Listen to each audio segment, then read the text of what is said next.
Be strong.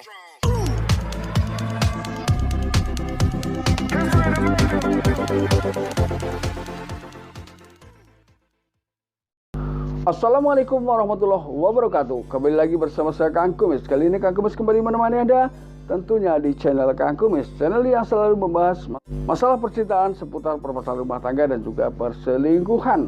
Nah, pada kesempatan kali ini Kang Kumis ingin memberikan tips ya, bagaimana cara mudah mengetahui pasangan selingkuh. Namun gak ada salahnya silahkan Anda subscribe terlebih dahulu agar Anda tidak ketinggalan info-info terbaru bersama Kang Kumis dan di channel Kang Kumis tentunya. Nah, di sini ada beberapa langkah dalam rangka melakukan pengamatan ya atau penyelidikan ketika memang di dalam hati kita timbul keraguan. Di sini Kang Kumis akan berikan beberapa langkah atau 7 hal yang perlu Anda lakukan ketika Anda mengalami keraguan di dalam hati Anda. Artinya mengalami keraguan pasangan Anda itu setia atau tidak. Namun ini tentunya hanya sebagai bahan belaka. Tentunya semua orang berharap bahwa tidak ingin pasangan atau orang-orang yang kita cintai ini melakukan hal yang bersifat perselingkuhan, apapun itu jenisnya. Nah, sebagai tanda yang pertama, coba Anda tanyakan kepada sahabat-sahabat pasangan Anda ketika memang Anda betul-betul merasa gelisah ya, merasa ingin tahu pasangan Anda itu berselingkuh atau tidak.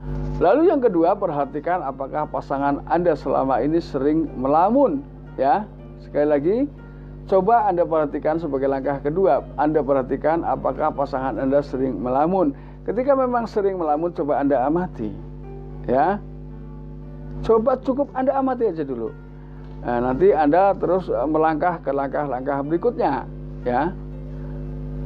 Yaitu yang ketiga, dengarkan dengan cermat saat pasangan Anda bicara. Ya. Karena ketika Anda betul-betul cermat memperhatikan apa yang sedang dibicarakan oleh pasangan Anda, secara tidak langsung pasangan Anda dalam batin itu akan merasa bersalah. Jika memang itu betul terjadi, ya, dia akan merasa bersalah walaupun secara pembicaraan dia berusaha untuk menenangkan pikiran, tapi dalam hati kecilnya rasa bersalah terus menyelimuti dirinya. Nah, ketika memang Anda terus memperhatikan apa yang ia bicarakan, maka ia pun akan terus berpikir dengan apa yang sedang ia lakukan. Ini. Jadi ini langkah pencegahan sekaligus pengamatan dari Anda, ya. Kemudian langkah yang keempat, perhatikan nada bicaranya. Ya, ini. Ketika memang pasangan Anda berselingkuh tapi semata-mata memang rasa takutnya lebih besar daripada rasa beraninya, daripada keinginan yang sedang ia inginkan. Ini dia akan memiliki suara yang lemah. Ini sudah melalui penelitian yang dilakukan di sebuah universitas di Kanada. Ini memang terbukti demikian ya. Lalu yang kelima adalah perubahan perilaku.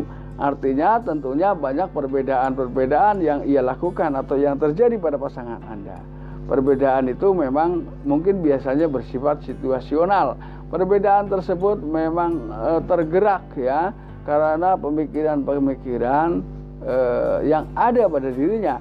Jadi kebiasaan-kebiasaan yang mungkin tidak pernah ia lakukan menjadi ia lakukan karena situasi saat itu memang mengajaknya seperti itu atau menimbulkan hal-hal yang serupa. Lalu yang keenam, ini paling jelas kalau Anda perhatikan, ketika seseorang sedang berselingkuh atau berbohong atau tidak jujur dengan Anda, dia tidak akan memiliki kemampuan bicara cepat. Ya. Karena ketika seseorang sedang berbohong, apapun yang akan ia bicarakan itu sudah ia rencanakan lebih jauh sebelumnya. Artinya dia sudah menyusun bagaimana agar itu terlihat seakan-akan tidak berbohong dan bagaimana cara meyakinkan Anda ketika mungkin Anda yang sedang ia ajak bicara. Nah ini. Jadi kemampuan bicara cepat itu sangatlah tidak mungkin ya. Berbeda ketika seseorang berselingkuh memang semata-mata sudah tidak menyukai Anda. Dia berpikir cepat namun tidak terarah. Jadi dia lebih menguatkan suaranya. Kalau yang ini tadi, ini melemah dan berpikir lambat. Nah, Anda bisa lihat ketika seseorang yang bersalah terlihat gugup itu karena dia tidak mampu berpikir cepat.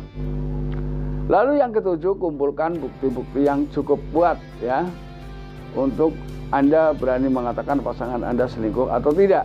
Ini yang ketujuh.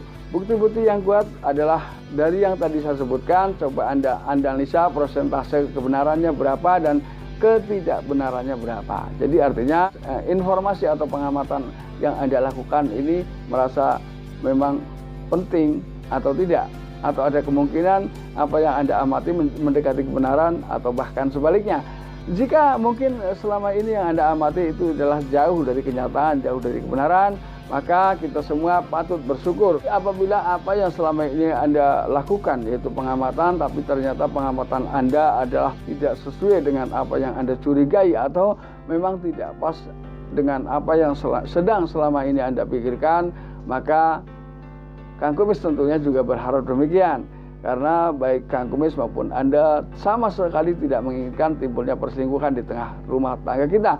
Jadi apapun yang selalu Kang Kumis sampaikan itu semata-mata hanya untuk memberikan gambaran bahwa langkah-langkah yang apa saja yang harus dilakukan ketika Anda mengalami hal seperti itu.